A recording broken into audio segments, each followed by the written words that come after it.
Excusez-moi, vous avez vu, vous êtes là, je vous ai pas vu, excusez-moi. Aujourd'hui, on se retrouve pour vous faire une vidéo sur les 5 animes à regarder absolument cette saison d'été. Vous allez voir, il y a beaucoup de bangers et je vous ai préparé une sélection muy bien. En tout cas, n'oubliez pas de liker et de vous abonner parce que ça aide énormément la chaîne YouTube. Je sais qu'il y a beaucoup d'entre vous qui regardent les vidéos mais qui ne sont pas abonnés. Donc n'hésitez pas, c'est gratuit. En tout cas, c'est parti, on se lance avec le premier animé. Et je peux vous dire, oh là là, que c'est un gros banger. Pourquoi la seule fille russe que je connais est juste chiante et casse les steaks à tout le monde? Et pourquoi elle n'est pas comme Alia? Je suis littéralement tombé amoureux de elle. Je veux dire, elle est juste parfaite, elle est intelligente, drôle, serviable, une beauté absolue avec un petit côté de tsundere qui me fait chavirer mon cœur. Depuis sa naissance, Alia est seule car tous ses camarades de classe depuis l'école ne sont pas sérieux avec les devoirs. Du coup, elle décide de faire tout toute seule. Elle fait aussi une croix sur ses futurs amis. Mais en rejoignant l'un des lycées les plus prestigieux du Japon, elle va tomber sur Masashika, un garçon qui ne fait que dormir en classe. Mais ce Masashika va faire une action qui va chavirer le cœur de Alia. Un soir, Alia était en train de coudre des costumes pour le festival du lycée. Mais Masashika va le remarquer et va dégoter l'aide du club d'art plastique, ce qui va gêner Alia car elle voulait le faire toute seule pour le bien de l'événement. Mais lors de la soirée du festival, plein de garçons va essayer de draguer Alia pour qu'elle danse avec eux. Mais Masashika est le sauveur. À moi j'aurais perdu mes couilles, j'aurais fui, je sais pas où, mais en tout cas voilà, j'aurais fait jamais, j'aurais pu demander à Alia de faire une petite danse. Ah, j'aurais fini comme Shinji, ah ça je vous le dis hein. On va suivre le quotidien de ces deux protagonistes avec l'intervention d'une sœur très drôle et d'autres événements assez spéciaux que je n'ai pas envie de vous spoiler. Personnellement, j'adore juste le comportement de Alia, elle est juste trop cute. Toutes les réactions de Alia, mais elles sont pépites. Non mais regardez juste moi ça.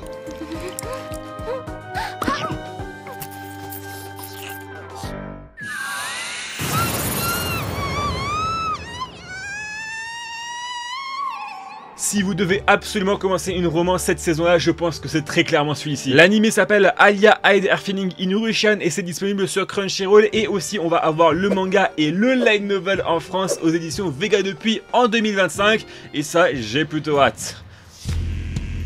Non, oh non pas eux, ils vont m'envahir. Shika no Ko no Ko no Koshtantan est l'anime le plus drôle de cette saison. Torako est une ancienne délinquante faisant partie du Meiji Gang, pour ceux qui ont la ref. Mais depuis, elle veut cacher son passé à tout le monde et entre temps, elle est devenue la fille la plus populaire du lycée. Après, je veux dire, bon, elle a tout pour elle quoi. Elle est drôle, elle est studieuse, elle est magnifique.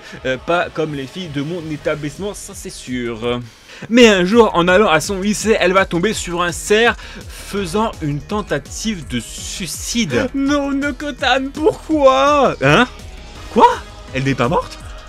Ouh, j'ai eu peur. Torako va sauver ce petit cerf innocent, sauf qu'il y a un petit problème. Les corps de Nokotan est littéralement un scanner. Et elle a deviné le sombre passé de Torako. Mais bon, ça c'est pas trop grave. Torako a réussi à s'enfuir et à s'échapper, sauf qu'une nouvelle élève va rejoindre sa classe.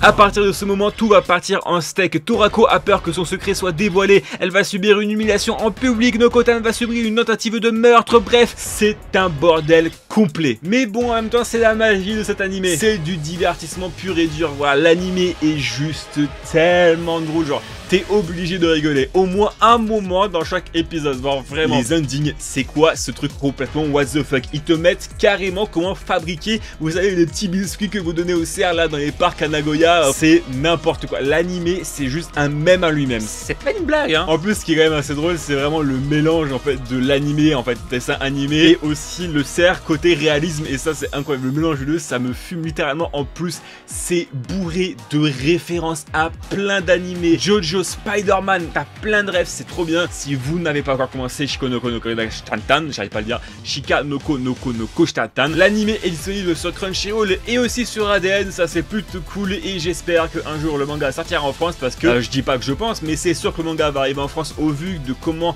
l'animé génère autant de hype, c'est sûr que ça va sortir. Non, ils sont de retour. Bon, on va vite passer au prochain animé, sinon les CR vont me soulever. Cet animé, ça fait depuis quand même pas mal de temps que je l'ai en visu parce que j'ai commencé le manga quasiment à sa sortie et c'est un banger de chez banger. Nous sommes dans un monde où les 5 races se faisaient la guerre, mais depuis près de un siècle, cette guerre était finie. Les humains ont gagné grâce à l'Hérocide et l'humanité ont triomphé face aux autres espèces. Mais un jour, Kai, notre protagoniste, faisait une sortie shopping avec Jeanne, une de ses amies. Mais alors que tout se passe bien, Kai se fait téléporter dans une faille spatio-temporelle et se fait téléporter dans un monde identique, dans un monde parallèle. Au premier abord, tout va bien malgré que le décor soit un petit peu détruit. Mais il va se faire malheureusement attaquer par un petit démon, mais Kai va être sauvé de justesse par d'autres amis de son ancien monde. Sauf qu'il y a un truc bizarre quand même. Ces derniers ne se rappellent pas de lui, ni de son nom, ni de son visage. C'est comme s'il n'avait jamais existé. Alors que l'équipe rentre dans une cité humaine, il va rencontrer par hasard Jeanne qui est devenue entre-temps une commandante, mais celle-ci, idem, elle ne se rappelle pas de qui est Kai. Je pense que vous avez compris, nous sommes dans un monde parallèle où les humains ont perdu la guerre contre les autres races et que le Hérocide n'a jamais existé. Alors Kai va prendre ses jambes à son cou et va partir au temple où les démons étaient scellés. Mais sur place, il va se trouver quelque chose de spécial, une épée surpuissante et aussi une sorte de ange, mi-démon qui est scellé. Alors il va décider de la libérer pour utiliser sa puissance pour essayer de changer ce destin atroce. C'est Why Does Nobody Remember Me in This World et c'est disponible sur Crunchyroll et vous avez le manga aux éditions Doki Doki et je peux vous dire que le manga c'est aussi excellent. Il faudrait d'ailleurs que je le continue. Si vous voulez de l'action avec un tout petit peu d'ecchi, il y en a vraiment un tout petit peu mais pas énormément, et je pense qu'il est parfait pour vous. Sans trop vous spoiler, vous allez voir, vous allez énormément voyager, vous allez rencontrer les autres espèces et il va se passer beaucoup de choses. Juste avant de passer au 4e animé, je voudrais vous dire à vous abonner et à liker la vidéo parce que c'est extrêmement important pour le développement de la chaîne YouTube. Donc n'oubliez pas de péter la barre de pouce bleu et de vous abonner et aussi de partager la vidéo à tous vos proches qui recherchent actuellement des animés plutôt excellents à voir cet été en buvant un petit cocktail sur leur plage magnifique. Vous voulez un animé qui ressemble beaucoup dans le genre et dans le thème à My Dress Up Darling, je pense que celui-ci est parfait pour vous. Okumura est l'otaku ultime. Depuis qu'il s'est fait rejeter par les filles qu'il aime, ah mon frère, on est dans le même bateau, hein. Notre seule moitié qu'on va connaître c'est soit notre main gauche ou soit notre main droite, hein. Et aussi notre seule destinée c'est d'aimer les femmes en 2D, hein, parce que voilà, moi c'est Marine Kitagawa et lui c'est Liliel. Et en tier list de waifu, elle se situe très clairement en SSS, S tier, voire grotesque, tu vois, pour dire qu'elle est magnifique. Mais lors de la rentrée scolaire, Lisa se présente dans le club de manga car elle est aussi une otaku comme Okumura et elle a la même passion pour Liliel comme par hasard. Mais Lisa depuis son plus jeune âge veut se cosplayer dans ses personnages préférés. Elle va alors se cosplayer en Liliel devant Okumura et ça sans gêne. Alors moi j'aimerais bien être à la place d'Okumura, hein. Et là c'est le coup de foudre. Okumura va tomber sous le charme de Lisa et inversement. Non mais ça y est frère, j'en ai marre, je veux dire, vous voulez que je saute d'un pont, je veux dire pourquoi moi je suis seul à jamais avoir de réussite. J'en ai marre. Et moi ce que j'adore avec cet animé là c'est qu'il y a beaucoup de ecchi. Et vous savez que j'adore le genre de ecchi et j'adore la romance et aussi le cosplay, hein, d'ailleurs, hein, voilà, ça c'est, je dis rien.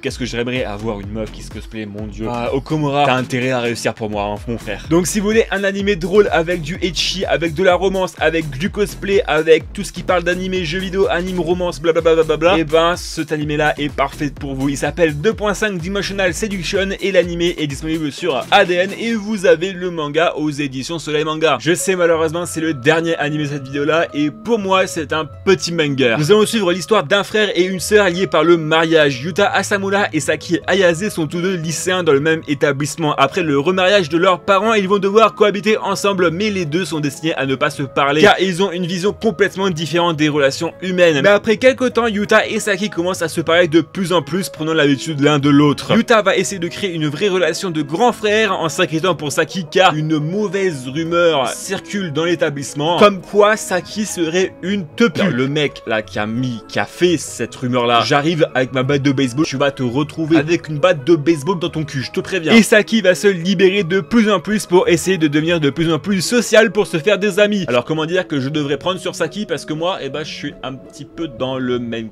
Yes. Personnellement, j'aime beaucoup cet animé là parce que ça fait un petit peu rafraîchir. Voilà, ça me fait un peu du bien, voilà, d'avoir une petite, pas forcément une romance, mais un petit animé doux, voilà, tranquille, chill, pas besoin de se prendre la tête ni rien. Voilà, on suit les aventures quotidiennes des deux protagonistes, voilà, qui essayent de s'apprendre à vivre ensemble, etc. Franchement, c'est super bien. L'animé s'appelle Days with My Stepsister et c'est disponible sur Crunchyroll. Et on aura aussi le manga aux éditions Soleil. Dis donc, ils en ont beaucoup des mangas eux, en août je crois. Bon, bah, en tout cas, voilà, moi j'espère que cette vidéo vous aura bien plu sur 5 animes à regarder absolument cet été. N'oubliez pas de péter la barre de pouce bleu et de vous abonner parce que c'est très important, ça aide énormément la chaîne YouTube, et aussi de partager la vidéo à tous vos proches qui cherchent actuellement des animés. En tout cas, c'était chez Keno, on se retrouve pour une prochaine vidéo. Allez, à plus tout le monde.